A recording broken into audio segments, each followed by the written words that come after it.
the feeling creates some vulnerability. But often what's making the resolution hard is we're trying to resolve around something that really isn't at the heart of the problem. And so part of, I think, that advanced internal work, that pausing, that kind of taking account, allows folks to kind of name that. If you're able to be aware enough that you can respond to the situation in a better way than you would have otherwise, that also starts to retrain your brain and literally kind of reprogram, rewire your brain, better handle situations in the future.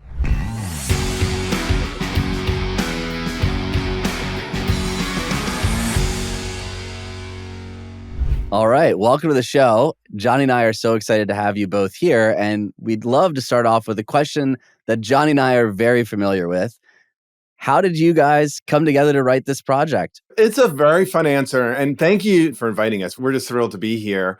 And, this is kind of an unlikely marriage that really was born of a friendship. I do some work at Mass General, and years ago, Joel was at Mass General, and we met through some work that I was doing and also through the kind of broader Harvard LGBT community.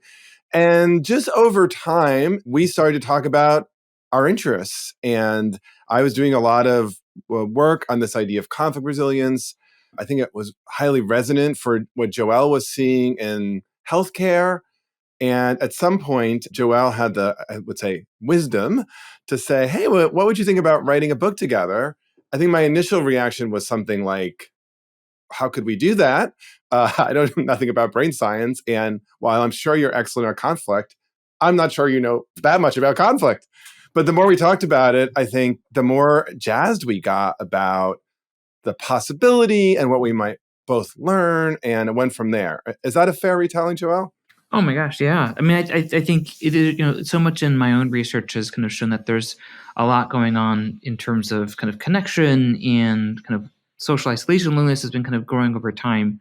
And so when Bob and I started to discuss a lot of this overlap that we had, it was clear that we need to find better ways to connect with each other. I see this as a real public health crisis. And so kind of the onus really behind our partnership and the book is really to find better ways that we can kind of connect with each other. I know we've had a lot of guests on the show talk about the tactics behind negotiation, and conflict is a negotiation in and of itself. But oftentimes we don't address those internal feelings and the tension that comes up when we think about conflict. So strategy is great, but when your body is reacting in those moments, in that tension, it can be very difficult to apply any of those tactics and strategies. And you talk about in the book that tension is actually a natural part of negotiation. It's something that we have to recognize is there, and then we have to manage effectively before we can even get to those great tactics. So how do we address those feelings and that tension that's coming up for us when we think about conflict?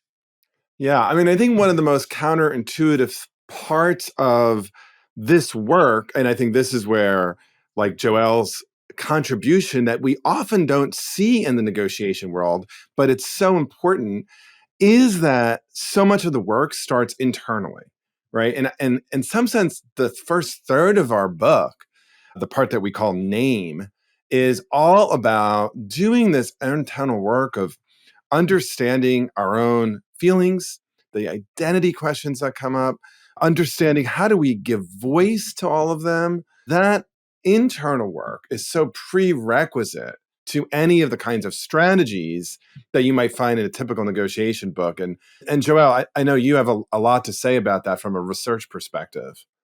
Yeah, I think, there's so much that happens within our brain and our physiology when we enter into these conflict situations. Our brain will immediately start to perceive a threat, which uses the same mechanisms that we use for pain in a lot of situations. And so we have to overcome kind of this brain of ours kind of sending all these signals that we would typically use kind of evolutionarily wise to avoid like physical threats kind of out kind of in the savannah, right? So heart racing, kind of muscle kind of getting more blood to it, some contraction going on, respiratory rate kind of increasing. And so one of the things that we really want to bring in up front is to give people an opportunity to kind of pause and kind of take a breath in these experiences, to then open up kind of a space where they can start to kind of actually bring back online are areas of the brain that are more deliberative, kind of more these frontal and parietal lobe kind of executive functioning kind of networks, which then allows us to be a lot more kind of thoughtful and purposeful around kind of how we respond to these different situations. That is clearly very important for, we certainly see it with our clients and when we're doing the corporate work. Sure, everyone wants a great strategy to use, but if you yourself are not ready for going in for the conflict, for the resolution, and you're quite filled with a lot of emotions, what good is that strategy? You're not going to be able to apply it. In fact, you probably won't even remember what it is. Yeah, I mean, we think that's absolutely true. And, another really interesting observation from the work I do, and I don't know if it comes up in your work, is that we talk a lot in the book about how to be assertive. What I have often noticed, both in the professional work, like with executives and also in like families and relationships, is folks sometimes can be really assertive about a thing or a fact, but what they're really not good about being assertive is how they're feeling. And of course, the feeling creates some vulnerability. But often, what's making the resolution hard is we're trying to resolve around something that really isn't at the heart of the problem, right? What's at the heart of the problem is a set of complex feelings that if we can get them on the table and in a constructive way, the substantive thing we're fighting about doesn't disappear, but it loses some of its salience, it loses some of its import.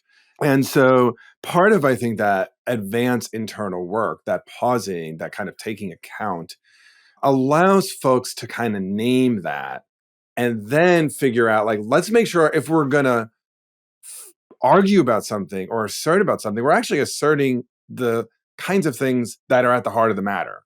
And sometimes it's less about where we're going for the holidays and more about all the feelings it brings up. And that's a great point around the relationship dynamics that I want to unpack even further, because when we think about negotiation, we typically think about it in a corporate environment where there's business and there's, we're looking for a solution for both sides, ideally, that fits. But in a lot of these situations with conflict, we're talking about family members with history and environmental factors, that this is happening in a household that we grew up in, where there's memories tied to those emotional reactions that are coming up for us. We're talking about friendship. We're talking about romantic relationships where this conflict, there's more to it than just, well, what's the win-win solution? And how do I come up with my negotiation strategy to get through it? So naming it, I'd love to unpack what you mean by that and how we can practically do that, recognizing these dynamics that are so apparent, especially as we come out of the holidays. Yeah, I'm happy to take this one, Bob. So when we talk about naming, part of it is kind of how we recognize or perceive the situation, whether it's just a minor disagreement or a major kind of threatening conflict. We all have our different thresholds for that. And for some people, a minor disagreement on kind of what movie to choose to see or kind of what timing something should start at can actually feel very, very threatening. And it's very different from person to person and context to context, as you kind of mentioned. But just being able to kind of have an awareness for it and be able to kind of start to put a name to it begins to actually do that process I mentioned before of kind of bringing those frontal lobe systems kind of back online. Now, we see the similarly kind of research on emotion work. You might have heard the expression, the name it to tame it, where it starts to attenuate some of the salience around these different scenarios. And there's another component to this, which is kind of what we call a conflict holding, is really your tolerance to these specific conflict situations. And that also varies from person to person, the situation that you're in, the specific context, whether you had any sleep the last night or not, whether you're hungry. But again, kind of this kind of awareness is really more than half the battle, because that begins to really draw your attention to be able to understand what's going on. It has that nice benefit of helping to bring on systems online that'll help to manage your physiological responses. And then if you're able to be aware enough that you can respond to the situation in a better way than you would have otherwise, that also starts to retrain your brain and literally kind of reprogram, rewire your brain to better handle situations in the future. One of the stories we tell in the book, this is based on a really true story, right? Of working with somebody who wanted to be assertive with his partner, his girlfriend, about not really liking exercise that much. It sounds like why would that be hard, right? And in fact, like when we worked with this person, they were quite good about being assertive about that. And there was something that wasn't working. And part of the naming piece was to kind of get at what that was. And what it was that when this girlfriend would talk about doing exercise, it brought this person back to 20 years earlier, growing up and being in a family of athletes. This person was not an athlete, always felt bad about that. And so it brought up all of this shame. And the thing this person needed to be assertive about was the set of feelings that came up when the conversation about exercise entered the room. And that didn't mean, of course, that the partner shouldn't be able to bring up something that was really important to her, right? Which is the health of her, future spouse. But that somehow they had to find a different way to talk about it so that the negative emotions weren't triggered. And that, in some sense, right, as Joel talks about what's going on in the brain, the kind of story, in some sense, is having that person be able to take a step back, name what's really going on, right, which are these kind of almost like the shame, the kind of sense of embarrassment. And then how do you then have a conversation that's the right conversation, which is, here are the set of feelings that come up for me when you bring this up. And the thing we have to solve for is, how can you bring up things that are important in our relationship without sending me back to being an 8-year-old? And if we can get at that, probably we're going to be better at working out a bunch of other differences. And I think this is really important piece of what we talk about in our book, even work with each other when sometimes we really aren't going to see eye to eye, right? When resolution isn't even up for grabs. But the relationship isn't at stake as much because we're not doing this level of triggering. And so the naming work, right? I mean, both the brain hack piece and that kind of pausing aspect is so important. So in that example, just to unpack further for the audience, what is the name that was used? Is it just like a fictitious name, or are we naming it shame? Oh, we're definitely naming it what it is. Like these feelings are shame, embarrassment. And that's one side, one of the things we talk about around this piece is what we call mirror work, naming each of these different sides. There's a side of me that feels a lot of shame, sadness, embarrassment around this. There's another side of me that kind of agrees with you. I probably should exercise. And there's another side of me that just frankly annoyed. And actually, all of those sides are deserving of voice in the conversation. But because we don't stop to do the naming, we end up just doing this ridiculous thing where we're like, I was too busy today, or leave me alone, or mind your own damn business. And that ends up becoming the fight about, which is like just not what it's about. So I don't know if that's helpful to kind of bring it down a little bit more. And I think it's clarifying as we listen to this, because so many of us are feeling those conflicted feelings. Like, my partner is right to a degree. I want to be healthier, but I have this intense shame about this identity that I have growing up in this manner, in this competitive family. And then, oh, by the way, like I am just really annoyed, and it has nothing to do with this disagreement at all. It's just I had a really bad day at work. And it can be very hard in that moment, as we talked about, when those emotions overwhelm us, to marshal the vocabulary. And this is something we've talked about in the past. And I know we do a lot of work with men where there isn't a lot of emotional vocabulary shared in our communication with other men. And because of that, we can't even find the words to name it.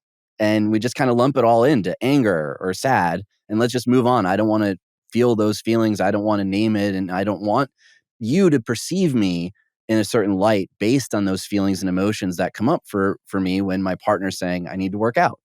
Totally right. And I love that. One of the things that we have definitely found at times is that there are like these okay feelings for men, like frustrated.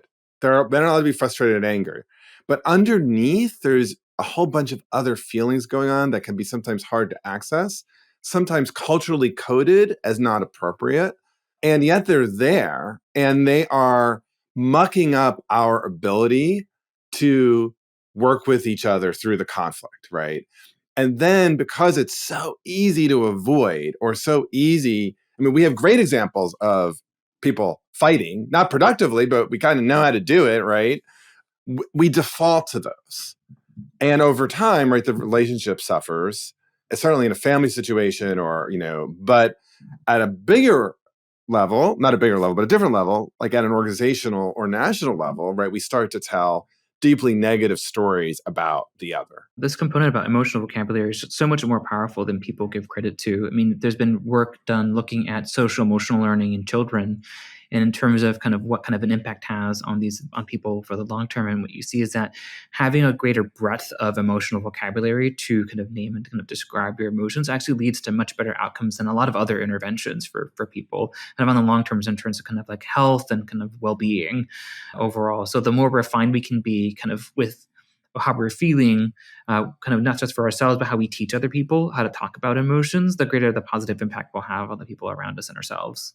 Something that comes up a lot with our clients is the reason they seem to have a hard time in naming those emotions, but also just identifying them is number one, they're disconnected to them because they're not even connected to themselves. We have constant distraction now. So no one does much introspection at all. Their values have not really been clarified or defined. And so, therefore, they know that they're uncomfortable. They know they're frustrated, but quite difficult to understand why. And so, if they don't have any connection to that, going into the conflict upset or highly emotional without any understanding of why, for them, the only thing that they're going to be able to see is the conflict is only going to get worse rather than get better.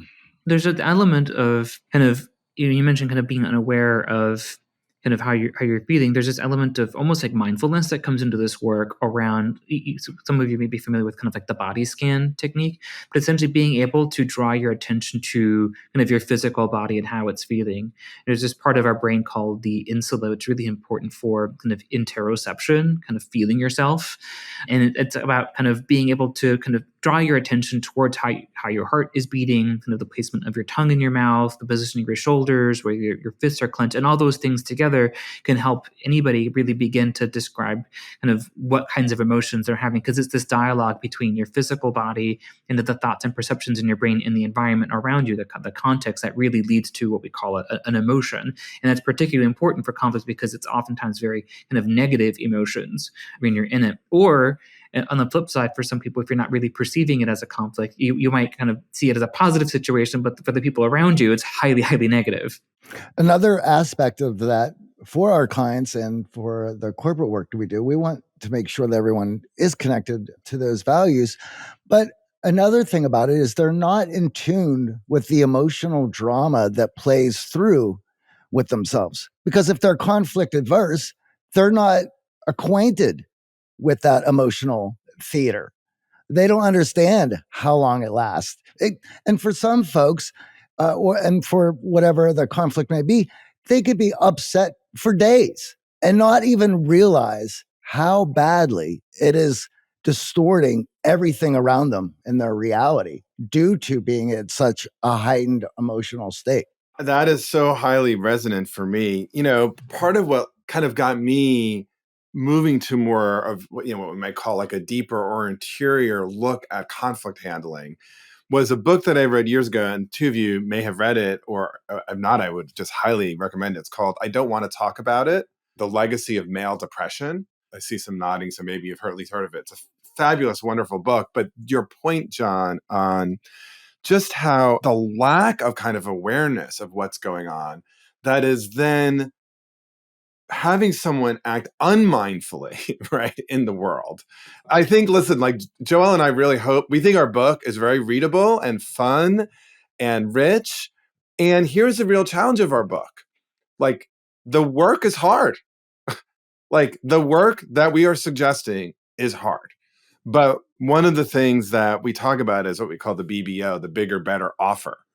That if you don't see on the other end of it that there is something better than what you're doing now, that this is not a path around, it's not a path of hiding your eyes, but there's a real engagement that you have to do, the work of the self-reflection, of the naming, can be hard because you can go back to like long-term dramas and hurts, but it gives you a kind of mastery, or maybe that's too strong a word, but an increased competence. Mastery is the goal. I don't know about where we get, if we get to that. I think if we zoom out, conflict defines your life. How you show up in these moments and how you navigate through them really defines your career, your partner, your relationships, your family dynamic. And I'm speaking on this as someone who was raised very conflict averse. And outside of lacking the emotional vocabulary, I would go into my head and have the conversation fully, expecting what the other person's going to say and try to come to a solution to manage their emotions more than my own. Because people pleasing was also wrapped up in my aversion to conflict. And what that's led to in my life is bad business deals, terrible partnerships, frustration romantically, difficulty socially. And I didn't realize all of that. I would often blame others, like they're the bad person, or why can't they see the good in me? And that withdrawing, it finally took a partner sitting me down and being like, I can't deal with you when you don't say anything, when you give me nothing. And I'm like, well, I'm processing. That's how I'm going through the motions and managing my emotions, recognizing it, and then trying to believe that I could see what you're going to respond to, and then try to find the way to just solve this conflict as fast as possible and move on. And of course, as we know, that leads to awful outcomes for everyone involved. Bob can speak to kind of identities and narratives that we kind of struggle with in situations like this, but also having kind of grown up very kind of conflict averse and having people pleasing tendencies. I think a lot of this work has been really illuminating kind of leading up to it, in that, avoiding conflict. Sometimes we really do that with the idea that we don't want to ruin the relationship or the friendship or kind of cause trouble, right? We want to avoid those situations where we might disappoint somebody, but actually conflict is how you build those relationships. Conflict is how you actually build connection, and it's how you improve things. And so it's kind of this counterintuitive kind of approach to conflict that we're really advocating for, which is really to kind of expect and accept it and really actually embrace it, because conflict is where possibility lies. Conflict is where growth comes from. And I would just say, right, and this is, I also had to like really learn in this. And unfortunately now I don't say I'm conflict seeking, but one of the things I truly believe is that the yeses don't have much meaning until you have the first no, right? The power of that first no is, I feel enough security in myself and in this relationship that I can put something forward that is not consonant with what you want me to be doing right now. And that's the mark of, if we work through that, that's a much stronger relationship and a much more genuine relationship. And, listening to you and thinking about all of the kind of emotional work that you do internally to like, oh my gosh, this, and what about this? And right. I mean, it's taking up a lot of your emotional bandwidth, your energy, your creativity, your ideas, and that drains a relationship, but it drains an organization, right? From all of the goodness that could be there. I think the other thing that we would both say, and we have seen this, right, is that often the anxiety and fear of what the conflict might look like is almost always worse than engaging it. And if you engage it with skill, you're even in a better spot. And oftentimes I've found personally that the other side of the conflict resolution is far better than any of those feelings I was wrestling with before, during the conflict. And if you can get to the other side, and if you can do it in a way where both parties feel expressed, feel that they're heard, validated, and now we're working towards real solutions instead of being hung up on identities and feelings and emotions and all the backstory that we bring to it, it really is a beautiful place. It's not something to be avoided. It took me years to realize it, and I'm still working on it. I'm a work in progress in that way. And I think for the audience, raising awareness was a big piece of it, and recognizing, okay, there are all these different dynamics at play that I need to understand. And I love to dig deeper on the identity, because I think oftentimes we might not even recognize where our identity is coming into play in these conflicts. And we can very often see it in others. So I can label identities left and right on the other side of that conflict, but it's very hard for me at times to tell where my own identity is getting in the way.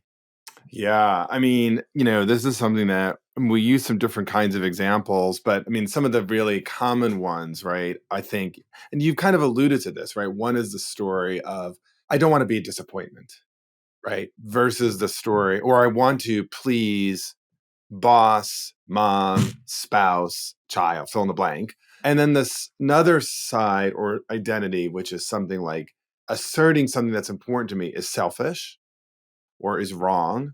And those are two self stories that create an internal conflict sometimes, right? And if we don't address those, one side tends to always win out across the other, and I think I'll speak for myself, and I think Joel's a little like this, right? We also kind of were raised in families where like we were highly sensitized to the needs of the other. And you sense that and you feel it. And part of the work then is to figure out, well, what is the side of you that isn't getting their needs met? And how do you give that side a voice? And I think a lot of times the other identity comes up as, well, that side's not important, or you're fine. You're fine over there. But the fact is, if you have sleepless nights over it, right? If you're like spending lots of time and energy talking to people about it, that other side isn't fine. And that is to us, right, the work of giving it a voice and then having the resilience to bring it into the room in a way that's authentic and genuine and non-avoidant, and also not being an asshole, right?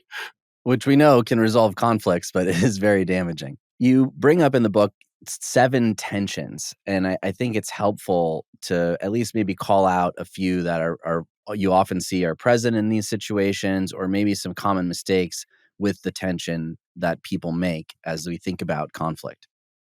Do you want us to talk about all of these things? No, I was just picking a few that might, be surprising to our audience, or, in your work might have been surprising or enlightening. Yeah, in some sense, I think. I'm trying to think about ones that would be really different. We certainly talk about, I think, attention around this idea of zero sum versus value creation. I think it's a pretty basic negotiation tension, but it comes up a lot, I think, in a lot of ways. I think the identity tension that I just mentioned here is one that I think is very prevalent, which is the ways in which we might code different sides of ourselves. And then sometimes, we talk about something called circus mirrors, that when we are naming a side of ourselves, we often have a distorted view of it. And that could be really problematic. One specific tension that comes to mind that could be worth kind of highlighting is the tension between kind of the needs of the self and the needs of the other. It's always very hard to navigate. And for people who are highly, highly empathetic, you often kind of consider the needs of the other as your own. And so having to figure out kind of how you set those boundaries up front and kind of see that as an act of kind of self-care and almost as an act of empathy for yourself can help to make it a lot easier when you have to draw that hard line, which can be really hard for some people more than others, but it's definitely a hard one to navigate.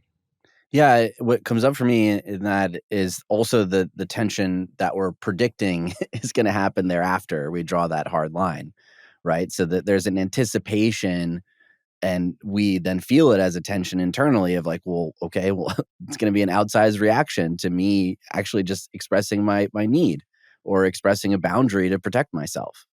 And of course, that comes up a lot more in abusive situations, but that tension is present, especially for those of us who are very empathetic and concerned about how people feel around us. Yeah, I'm really glad that you brought up that point, because I think one of the things that we want to make sure is very clear from the book is that, when we're talking about conflict resilience, we're talking about kind of being comfortable sitting with and kind of being present for the discomfort of disagreement and conflict.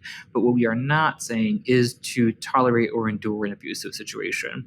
We actually have a whole section in the book really focused on this piece, because it can be very, very thorny, very difficult to really navigate.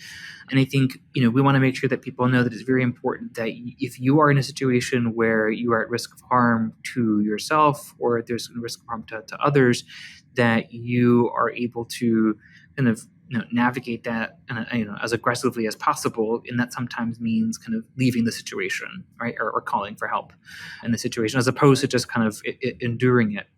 One of the ways that we kind of talk about this is in the tension of kind of like basically, do you stay or do you go? And that is very dependent on the situation, your own personal interests, and also there's some degree there's the interests of the other party that you're talking through. And what we're really arguing for here is that there are some opportunities if you're able to kind of stay in the conflict or the disagreement as opposed to just kind of avoiding or kind of getting rid of the conflict immediately, that you might be missing if you had decided to just walk away.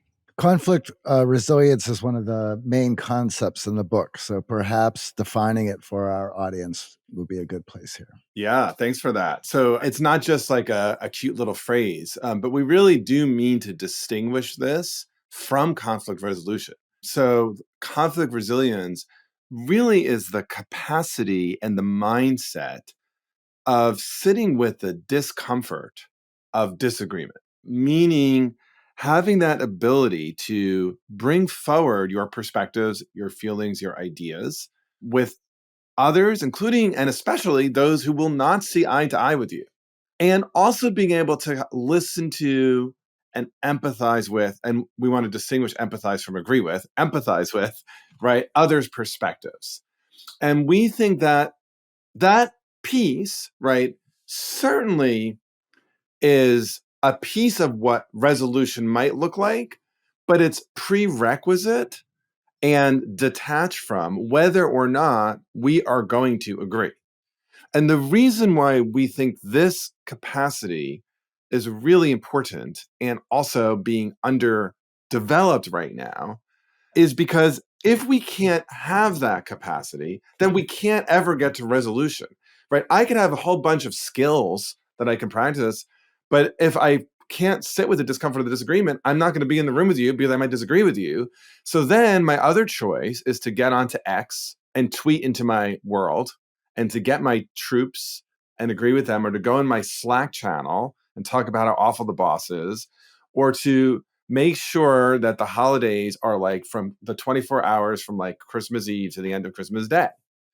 None of which is going to help us through polarized times, none of which is going to bring forward kind of all of the kind of value that differences bring. So we think conflict resilience is akin to something like emotional intelligence. That is to say, it is both, it is a broad capacity as well as a set of skills. You mentioned that's just worth saying something, which is this idea of when we change the script of the conversation and how the other side will react, right? I think we both think one of the biggest reasons why people don't engage conflicts is because of the uncertainty of the reaction from the other side. And truth is, we can't control that. And truth is, it could be really bad. But going back to that idea of the bigger, better offer, right? What we know is that the way in which we currently engage it, for all of the pain it brings, it's predictable result. The invitation, though, is that if we do something different, it might not go perfect. And it won't always be batting 500, right? But it gives us different possibilities. It's like if I'm a baseball player and I'm always doing the swing the same exact way I do the swing, right? Like I won't get any worse, and I also won't get any better. Right. And resilience is a faith in your ability to handle whatever that reaction is, whether it is to leave the situation, whether it is to keep negotiating and working towards a better solution, or whether it is to accept that that's what it is and the disagreement is where it lies. And I think that is often missed in a lot of the strategical negotiation advice when we think about how to walk into these scenarios, because it feels so much better to play around in the tactics and strategies and to map out all the things you can do and they can do and not really focus on. And you bring up this key point in the book that, separating the people from the problem is not actually the answer, even though this gets repeated again and again, like, oh, just put the people to the side and we'll just do these great strategies. And then all of a sudden the problem's solved. When in actuality, we are bringing the people to the problem. Like you can't escape it. And that's exactly what we've covered in this first part of the framework of naming it, is recognizing that the people part of it is inescapable. We really see conflict resilience as a prerequisite to all these other skills and tactics that people need to negotiate through kind of like conflicts and kind of through disagreements. In a way, it's, how do you expect to learn how to bake a cake if you can't even stand the heat of the kitchen? And so we want to help to kind of give people more of the skills so that way they can be more thoughtful and deliberative about engaging kind of those skills that and tactics that are already out there. These rich examples kind of historically of people who are able to do this that we see less frequently, right? So I'm a politics junkie. I'm also ancient, and years ago, I got to actually work for then Senator Biden when he was chair of the Senate Judiciary Committee. There were two senators on that committee who couldn't be farther apart politically. Orrin Hatch, a Republican conservative from Utah, and Teddy Kennedy, right, liberal lion of the Senate. The overlap of where their views landed together was very narrow. And yet, right, they were able to cut these deals.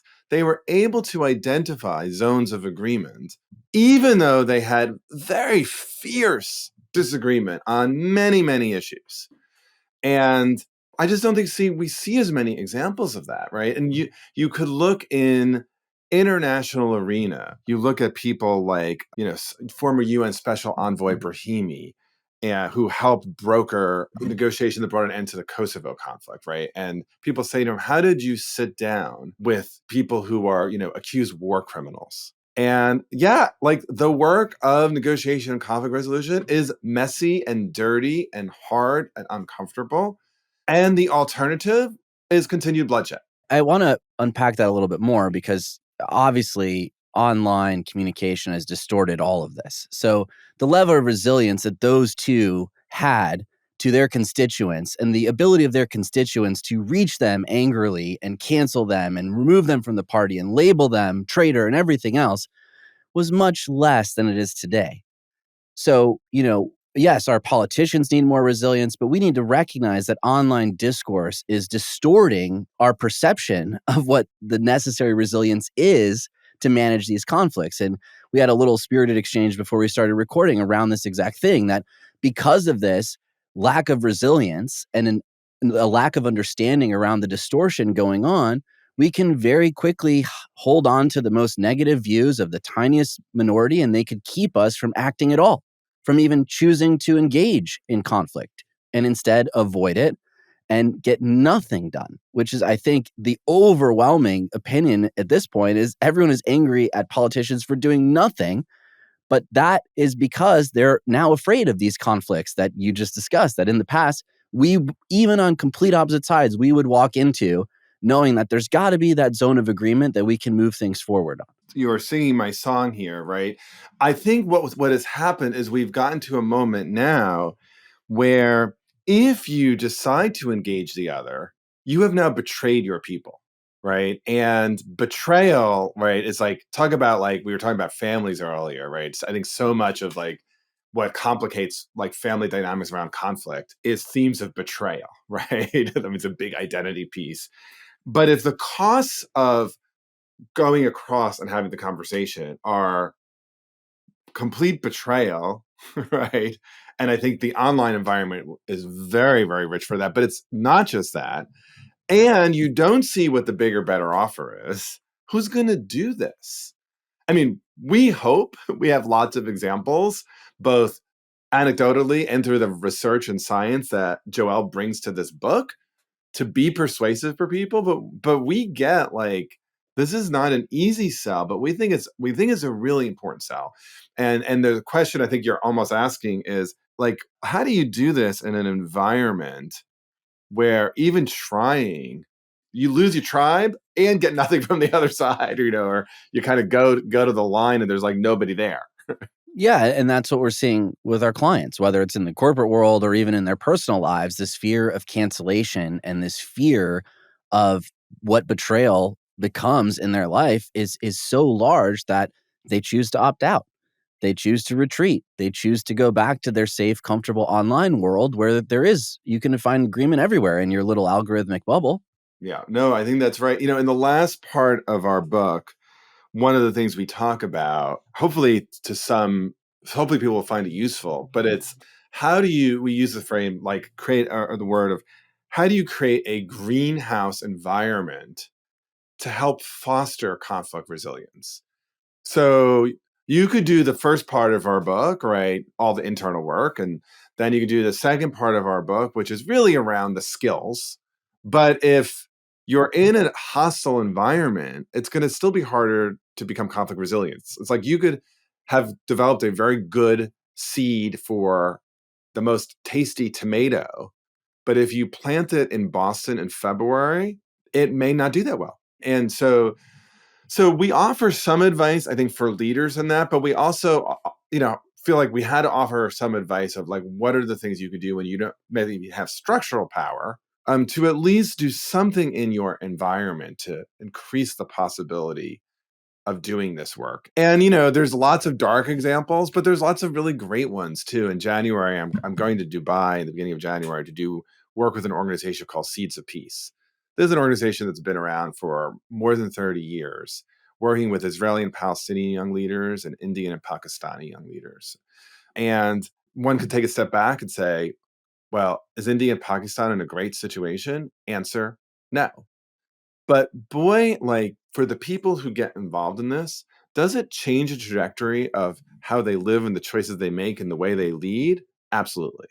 So looking at that second step, I know we covered the name it step quite in depth, and I'm super happy we did because we had so many rich personal examples. But walk us through some of these skills that we need to bring to the table and develop to start to grow our conflict resilience. Joel, I'm going to let you take it unless you want me to, because I've been over talking over here. I'm excited with all my stories. No, I think just for Explore, I think one of the key things there is really, really understanding kind of your interest and the interest of the other person, and kind of where your values lie and whether there's any kind of overlap. It's really kind of doing this interrogation around kind of what you're looking for, what your purposes are for the conflict, the disagreement, why you want to engage it, and all this kind of feeds back into this kind of BBO, kind of bigger, better offer as well. I don't know, Bob, if you want to add anything to that. Everything Joel said. I mean, the Explore piece is for us the at the table, the preparation work, and then the at the table, the proverbial table of the set of hard conversations or the negotiation or the conflict.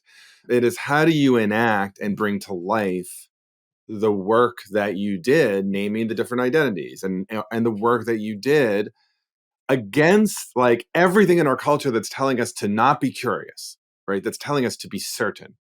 Like, I already know what these people think. I know exactly what they're like. I could play out both sides of the conversation. Well, the name piece is right. How do we get past that? How do we find the things we need to assert and also find the places of curiosity and mind that? The explore part is like, all right, what does it look like now, right? If we were creating like curated videos, right? What would you say? And, I would say like in my work in many respects, 20 years ago started in Explore land. That is to say, there's so many courses out there. And you said this at the beginning of it that kind of teach you what is the phraseology and how do you set up a process. And that's really important because a lot of people don't know how to do that, right? We don't want to downplay that piece at all. And frankly, it's bread and butter for a lot of the work that I do, right? And also, we strongly believe if you don't do the first piece, the second piece is not going to look real and authentic. But that's, I think, what the explore pieces are. How do you identify substantive interests, emotional interests, relational interests? How do they get named? How do you explore the perspectives of the other? How do you identify what the solution set might look like?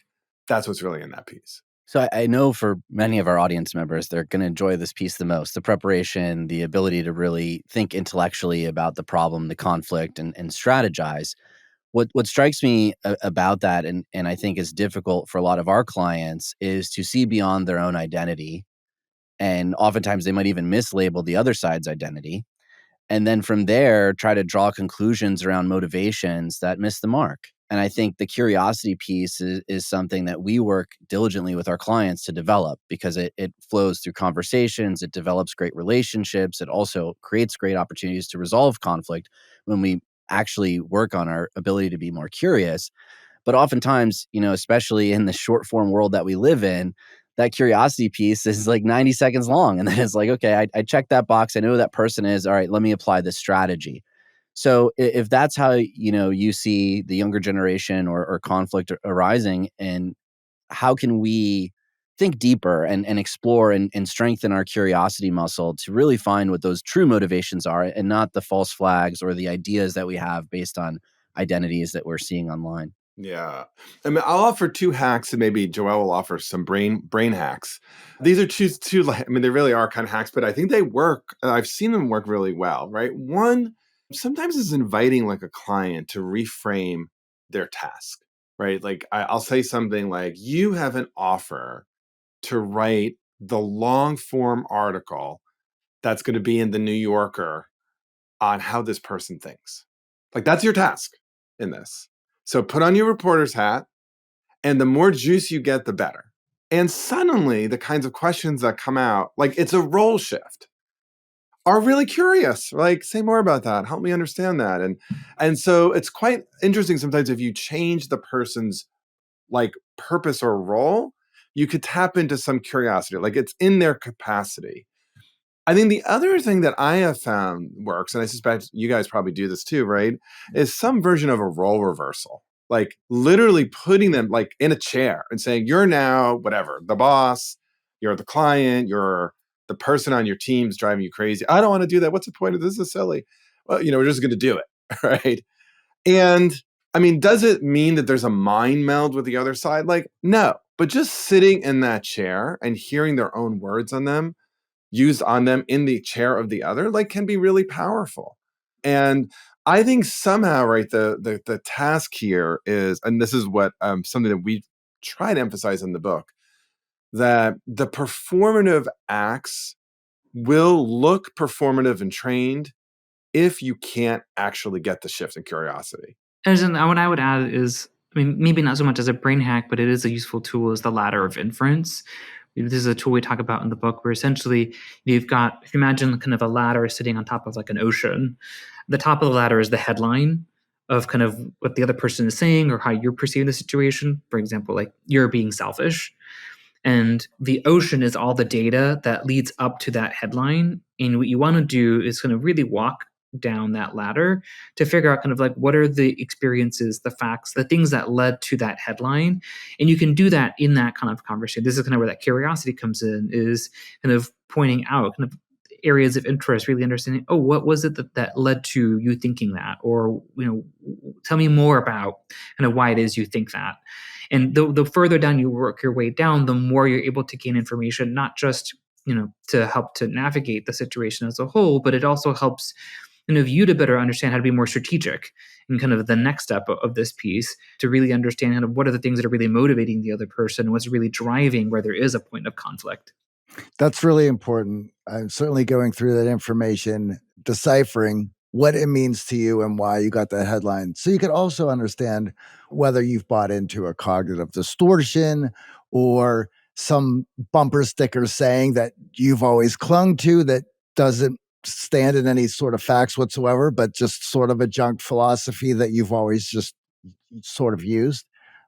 That'll certainly get through all of that. I mean, the more facts that you have that lead to that, the better you're going to feel about that. And that's certainly work that you're going to have to do. And it's that pre-work that you all were discussing earlier. I think the other piece that we focus on with our clients that's important is recognizing where you can take responsibility. Because I feel so often in these conflict scenarios, we're searching endlessly for where the other person can take some responsibility and just own why we're in the conflict and why they're saying they're doing that thing. And we spend so much time focused on them and not really exploring, well, what's going on from our end.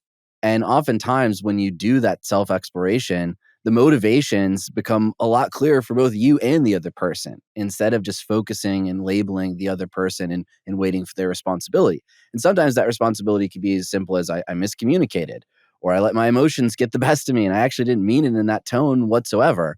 But if we're constantly seeking other people to take responsibility, well, we can find ourselves deadlocked for a very long, painful time. Yeah. And like, I mean, the invitation that you put out there, I think is so critical, right? And the thing that can come out of this engagement of conflict is my ability to learn and my ability to change, right? And make myself a better friend, better partner, better leader. And if you have that, there is much more interest and engagement and curiosity in engaging the conflict. If your main purpose is to persuade them, show them that they're wrong, tell them that they bought into a conspiracy, show the 52 studies that show whatever, fill in the blank, the COVID vaccine works, the earth is flat, da da da da da. Well, then sometimes it probably isn't worthwhile, right? And you're just inviting a fight, right? And I mean, we do encounter resistance, right? Around some of this with some people, right? Like, how am I supposed to be curious about somebody who thinks the world is flat? And of course it depends, right? And I think this is part of what the last part of our book tries to get into. How do you decide whether to engage? One thing we often say, and I think is true, is that we tend to have a bigger set of people we think are crazy than are actually crazy. So if you're in doubt, err on the side of engagement is worth a try. But secondly, right, is there some way that you think, whether or not they're going to be skillful, they might be really unskillful, but can they enter a conversation from a place of good faith? And even if they're going to do it in a cruddy, bad way, they haven't taken the class, haven't been coached by you guys, right? They don't know the great way to do it. If you think they can enter from a place of good faith, that might be worth doing. Completely agree. And I think this resilience piece is more important than ever. When we look at our evolutionary engine driving us, conflict was pretty sparse. It was life and death when it happened, but it was pretty sparse. We now live in an always-on 24/7 world where you can find conflict every millisecond of the day, and it's more present than ever. So if you're not actively building resilience to it and being able, as we talked about in the beginning, to walk into it and manage it, well, you're going to withdraw, and it's going to have very harmful effects on not only yourself, but society as a whole. Amen to that. I mean, I think one of the things I could say this nicely because it's really Joel's, contribution to the book. But one of the things that's so great about understanding how the brain works is that the brain in many respects, and Joel, tell me if I'm getting this all washed up here, but it was designed to kind of react in those existential situations that you were mentioning, right? Where it's we're gonna whatever, he's gonna beat me with a club, or I won't get whatever the carcass of the horse I need to eat. But in our workplace, in our country, with your mother-in-law, it could be unpleasant, but she's not gonna eat you. And sometimes that natural brain response without some of the ability to kind of do some of the hacks that really Joel talks about, or in the book, get us into more trouble. Being more aware of kind of how our brain can trick us is just so important to be able to overcome those kind of tricky ways that our brain evolved to be able to help us out kind of in the long term, and to be able to do things that are really going to help to support you in the way that you want to kind of achieve whatever outcome you're really looking for.